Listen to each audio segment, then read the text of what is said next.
ہم بات چیت کرنے کے لیے ہمیشہ الفاظ کا سہارا لیتے ہیں.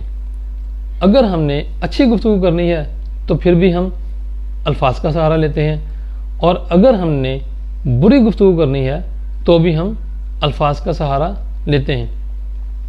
لیکن جو اچھے الفاظ ہیں ان کا باطن اور ہے, اور جو برے الفاظ ہیں ان کا باطن اور ہے. اس لیے ہمیں ہمیشہ گفتگو جو ہے اس میں سلیکشن آف ورڈز کرنی چاہیے, اچھے اور احسن طریقے سے گفتگو کرنی چاہیے.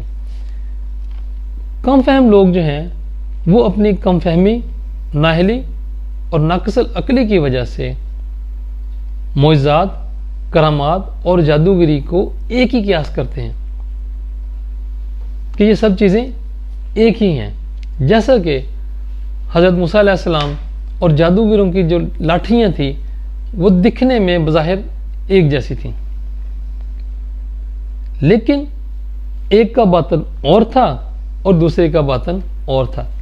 ایک کے پیچھے اللہ وحدہ لا شریک کی رحمت کا فرما تھی اور ایک کے پیچھے لعنت. دیکھیں نا کتنی بڑی بات ہے کہ جو ہر ایک کا جو باطن ہے وہ علیحدہ علیحدہ ہوتا ہے.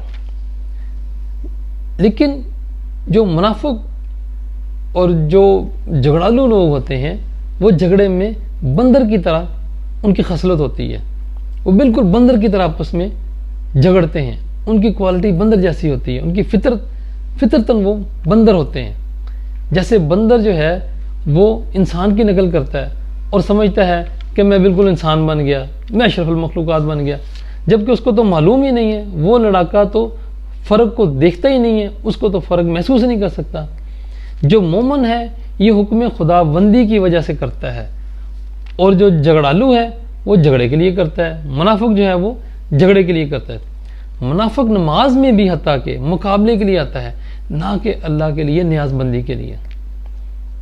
منافق نماز میں بھی مقابلے کے لیے آتا ہے, نہ کہ نیاز مندی کے لیے. نماز, روزہ, حج, زکوٰۃ اور جہاد میں جو مومن اور منافق کے ساتھ جیت اور ہار میں ہیں.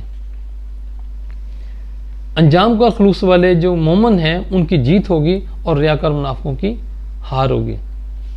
اس کو مزید سمجھنے کے لیے میں ایک چھوٹی سی مثال دینا چاہوں گا. ہم ایک مثال لیتے ہیں کہ ایک بنیا تھا, اس کی دکان میں ایک طوطی رکھی ہوئی تھی اس نے, اور طوطی بڑی احسن طریقے سے, اچھے طریقے سے گفتگو کرتی تھی آنے جانے والوں کے ساتھ, سوداگروں کے ساتھ, کاروباری لوگوں کے ساتھ, بزنس مین کے ساتھ.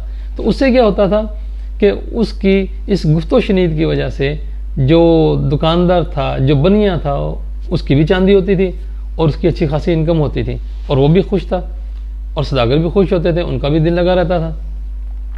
لیکن ایک دن کیا ہوا کہ جو بنیا تھا دکاندار, اس کو اپنے گھر جانا پڑ گیا کسی کام کی وجہ سے.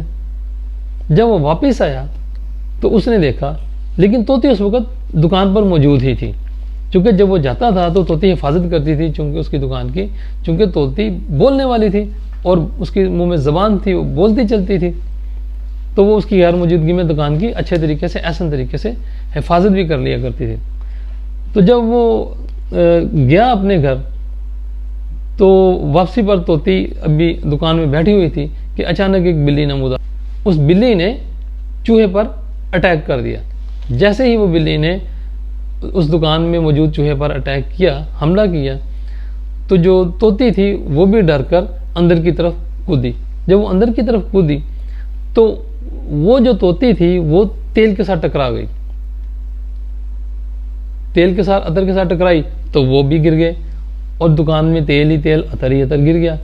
جب وہ مالک واپس آتا ہے, بنیا واپس آتا ہے, تو وہ دیکھتا ہے کہ اس کی دکان میں تیل اور عطر ہی نیچے پھیلا ہوا ہے. تو اس کو غصہ چڑھا, اس نے طوطی کے سر میں ایسی مار ماری کہ طوطی بیچاری گنجی ہو گئی, اور طوطی پریشان ہو گئی. طوطی نے بولنا چلنا بند کر دیا.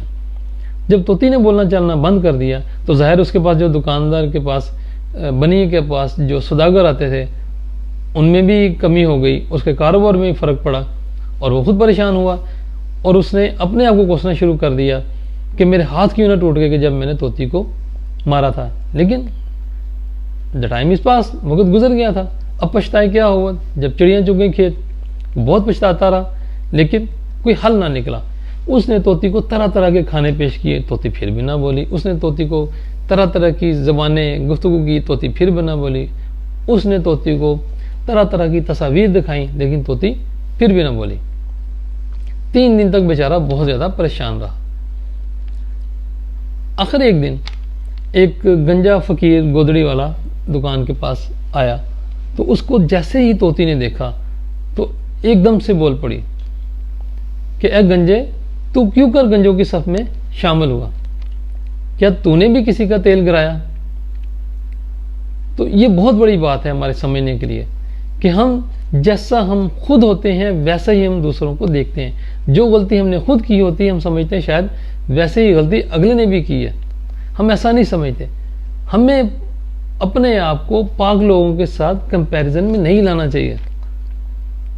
پاک لوگوں کے جو رویے ہوتے ہیں وہ اور ہوتے ہیں، ہمارے رویے اور ہوتے ہیں۔